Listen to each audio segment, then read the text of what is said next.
Hello, and welcome back to another update where I cover the latest developments throughout the front line in the Russo-Ukrainian war. It is your host, Sweep Union, and in this one, there are a few updates following the end of the ceasefire between the Russians and the Ukrainians during the May 9th parades and holidays.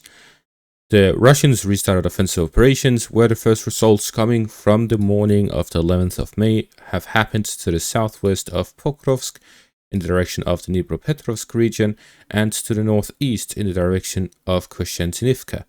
Talking about ceasefires, last night at 1 in the morning, Vladimir Putin held a speech talking about the ceasefire proposal that the West presented Russia. This is a proposal that was drafted up by Ukraine and the coalition of the willing, United Kingdom, France, Germany. They were on call with Donald Trump and numerous other Western leaders as well. This ceasefire proposal is a 30-day ceasefire where during this time negotiations will start and the fighting will stop. If Russia does not accept this 30-day ceasefire, the West will impose even stronger sanctions on Russia. Putin addressed this ceasefire proposal at night, and he said no to the ceasefire deal. He refused it. He talked about the three ceasefires that were talked about during these past few months. There was the energy ceasefire, where neither side would strike each other's energy grids and so on with deep strikes. Both sides broke that deal. Then there was the Easter ceasefire. Both sides broke that deal. And then there was this recent one for these past 3 days, where of course, he says Ukraine broke them, but in reality, both sides really break them. The Russians did stop assault operations, so they were holding on to it at some degree. But it doesn't change the fact that none of these ceasefires were upheld by both parties. What this means is that he is sowing distrust on ceasefires. He's saying, even if we make another ceasefire, it's just going to be broken again. And he also specifically said, no one needs peace with a feverish digging of trenches. We need to reach a long-term peace. Practically what he's saying is, as long as the ceasefire also includes sending weapons and arming Ukraine, then he will not accept such a deal. He did not rule out that during negotiations with Ukraine it will be possible to reach a ceasefire. However, he's setting a precedent that to begin negotiations for a ceasefire, negotiations need to begin. So he wants direct negotiations with Ukraine, and he said May 15th in Istanbul, they can meet there and they can negotiate a deal based on the draft, which was thrown out during the April of 2022. So the first proposal for a peace will be the basis for going forward. That is, if Ukraine accepts to negotiate with Russia directly. So in conclusion, the Russians refused the ceasefire deal, the 30-day ceasefire deal. That means if there's consequences for that, they're ready to accept those consequences. At the same time, they also are practically stating that they will not propose any additional ceasefires going forward, at least during this summer period. And at the same time, he's proposing for the peace talks to take place in Istanbul. Here he is giving the situation to Turkey and not to the United States. He's giving an out to the United States to disconnect themselves from this conflict if they want to. They can even just attach themselves as a side note and claim credit if a peace deal is reached, but they don't really need to do anything. So it's really giving Donald Trump an out in terms of negotiating this peace deal, and he's saying, you can claim credit, you can do whatever you want, just don't threaten us. Therefore, going forward, we can expect that the offensive operations by the Russians will significantly increase because the Russians will continue the offensive operations.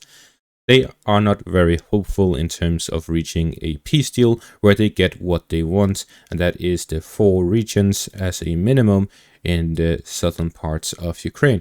He also talks about the importance of a permanent ceasefire, a peace deal that will not put the Korean scenario, that will not create a heavily fortified area between Russia and Ukraine. Instead, one where they can end on good terms, no matter how ridiculous that sounds. He's saying one peace that will not make it Ukraine's sole purpose to build up another army and then invade the Russian captured territories of Ukraine. For this, the current situation is impossible to reach such a deal, and therefore the Russians do not plan on reaching a deal unless the Ukrainians are willing to give a lot of concessions, and the West as well, because it required the West to stop funding and arming Ukrainians' army, and it will require an end to a lot of the Ukrainian practices that are taking place due to this war that will not be able to continue once such a settlement has been reached. In conclusion, peace is still extremely far away because the Russians will not sign a peace until they achieve their goals. And that is simply from what Putin has said himself. If we take a look at the frontline situation, the Russians are not focusing on Zaporizhzhia and Kherson right now, despite them being main goals for the Russian army. Instead, they are working primarily in the Donetsk region. They are going in an all-out offensive to gain control over the remaining parts of the Luhansk region and the Donetsk region, and that is their goals for this summer period. The goals for the Russian army is to gain full control over the Donetsk region during this period of time. The Russians lack approximately 7,400 square kilometers of territory to gain control over this entire area. For this, the Russians, if they want to gain full control over the Donetsk region by the end of summer, they would need to gain on average about 65 square kilometers a day. That is naturally unrealistic. Therefore, full control of the Donetsk region will unlikely to be achieved by the end of this year, except if the Russians launch a large-scale operation during this summer period. We're currently seeing a buildup of Russian forces where they are slowly building up the offensive operations in the Donetsk region, speeding up the offensive operations and breaking through the defensive lines in the south of the Donetsk region. We can see that the defensive lines that the Russians are currently fighting over near Kościantynivka and the ones near Pokrovsk are the final defensive lines. Beyond that, the Russians can move along the border area to the rear of Sloviansk, Kramatorsk and Druskivka, and they can start a siege over the defensive line, which will be the final and main defensive line of the Ukrainians within the Donetsk region. Therefore, it is within expectations that the Russians can potentially either operationally encircle both Pokrovsk and Kościantynivka, or capture Pokrovsk while operationally encircling Kościantynivka and move on to siege the entire Sloviansk-Kościantynivka line during the summer period. This would be around 35 or so square kilometers on average gained a day. That is, if they continue at about 30% increase in speed in terms of what they've been capturing the start of May on a daily basis, which indicates that it is definitely possible if they speed up offensive operations, launch larger operations, and grind down the Ukrainian forces further, while also expanding offensive operations elsewhere to draw out the Ukrainian forces from one section of the front line and spreading out across the entire front line. What I'm saying is that we can expect that the Russians will double down on the Donetsk region and increase both the amount of forces fighting, the equipment used, and the air support, artillery support, and everything to be drawn into the Donetsk region to gain full control over that region. Why is that the case? Because the main defensive lines of the Ukrainians are centered around the Donetsk region, and they have been thoroughly grinded down. This means that they have been weakened significantly compared to the start of the war. The Russians have also broken through significant amounts of this territory.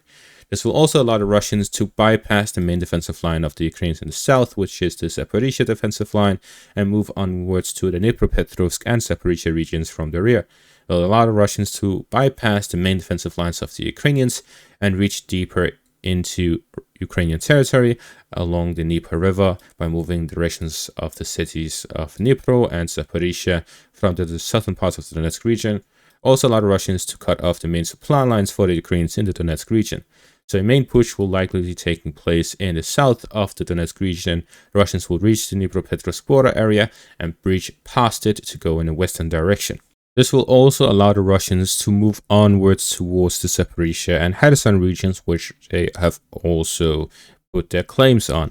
Allow the Russians to fight over the cities such as Dnipro and Zaporizhzhia, have a wider front line with the Dnieper River line, where there are shorter crossings where they can attempt to cross over to both banks of the Dnieper River and start offensive operations in the direction of the Kherson region, whether it is directly through the border of the Dnieper River cutting through the Kherson region, or if it's further up along the river line near Zaporizhzhia or Dnipro, the Russians would have numerous areas where they can cross, also draw in the entirety of the Ukrainian army to defend against such larger operations, as Ukrainians cannot bear to have additional forces in reserve. What I'm saying is that this summer period will see larger actions by the Russians. The Russians will take a lot of Ukrainian territory, and that is my prediction for this upcoming summer period. While the Russians continue offensive operations, they are centered around the Donetsk region. They managed to reach the outskirts of Novoserhivka, gaining a foothold within the eastern parts of the town. They also managed to gain control over several forest lines following the capture of their fortified positions here north of Nadiivka, as they close in on the border area between the Donetsk and Dnipropetrovsk region. Once the Russians capture the 3 towns along the border area, they'll have a much wider front to supply the forces going further upwards, which will allow the Russians to cancel the Ukrainian current tactics where they are launching countertanks to cut off the supplies and also constantly striking the supply lines of the Russians. Due to a wider front, the Ukrainians will not be able to cover all of it, and it will allow the Russians to continue offensive operations, and they now understand that deep, shallow lines are not very effective against the Ukrainian tactics. Instead, they need to attack on a wider front, and from that we can see that the Russians will be able to speed up defensive operations now that they have taken some lessons from this winter and spring period.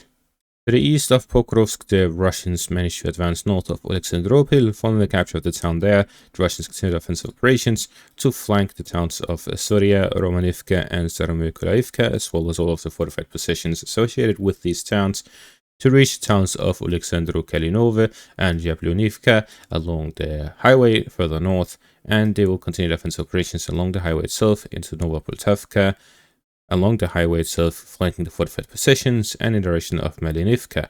As for other sections of the front line, the Russians will continue offensive operations within the entirety of the Donetsk region. They will also potentially expand offensive operations in the Zaporizhzhia section of the front line in the direction of Orikhiv. They will increase the artillery in the Kherson direction, and they'll continue offensive operations along the Uskil and Serbets river lines, where they look to gain control over the eastern bank of the Uskil river line, both banks of the Serbets river line, and expands their crossing across the Uskil river line near the Varishna and Kupiansk. In the northern section of the front line, we can expect more incursions by the Russians into the Kharkiv and Sumy regions. The Russian Kharkiv incursion happened in May of 2024. We can expect some additional ones both into the Sumy and the Kharkiv region going forward, potentially even expanding further northwards to the northern outskirts near the Bryansk region as well. The Russians will look to spread out the Ukrainian forces as much as possible, launch a wide-scale offensive in the Donetsk region, potentially elsewhere as well, and put heavy pressure on the Ukrainian forces to gain as much territory as possible during this summer period. And that is going to be all for this update. Thank you all for watching. Make sure to leave a like, subscribe, check out my Patreon and YouTube membership for additional content. Thank you all for watching, and have a great day.